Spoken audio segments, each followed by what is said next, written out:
بسم اللہ الرحمن الرحیم۔ السلام علیکم ورحمۃ اللہ وبرکاتہ۔ مناہل اسلامک اپڈیٹس میں خوش آمدید۔ امید کرتی ہوں کہ آپ سب لوگ خیر و عافیت سے ہوں گے۔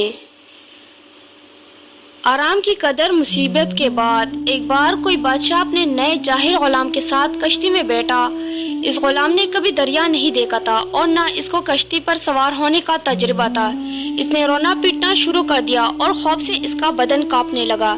اسے نرمی کے ساتھ سمجھایا گیا، ہر طرح کا اطمینان دلایا گیا، لیکن وہ خاموش نہیں ہوا۔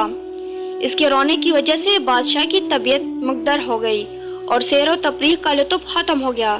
کسی کی سمجھ میں نہ آیا کہ اسے کس طرح خاموش کرے۔ اس کشتی میں ایک عقل مند آدمی بیٹھا تھا۔ اس نے بادشاہ سے کہا، اگر آپ حکم دیں تو میں ایک ترکیب سے اس کو چپ کرا دوں۔ بادشاہ نے جواب دیا، آپ کی بہت بڑی مہربانی اور احسان ہوگا اگر آپ نے اس کو خاموش کر دیا۔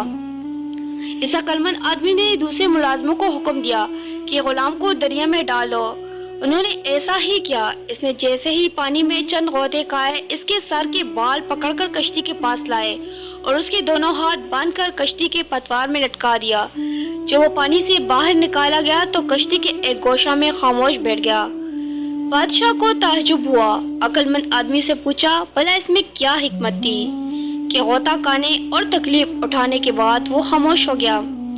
اس نے کہا، اس نے کبھی ڈوبنے کا مزہ نہیں چکھا تھا اور نہ اس کو کشتی میں آرام اور اطمینان سے بیٹھنے کی قدر معلوم تھی۔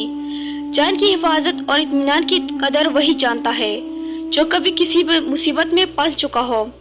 وضاحت: جس کا پیٹ بڑا ہوتا ہے اس کی جو کی روٹی بھی اچھی نہیں معلوم ہوتی۔ جو چیز ایک شخص کو بری نظر آتی ہے وہی دوسرے کو بھلی لگتی ہے۔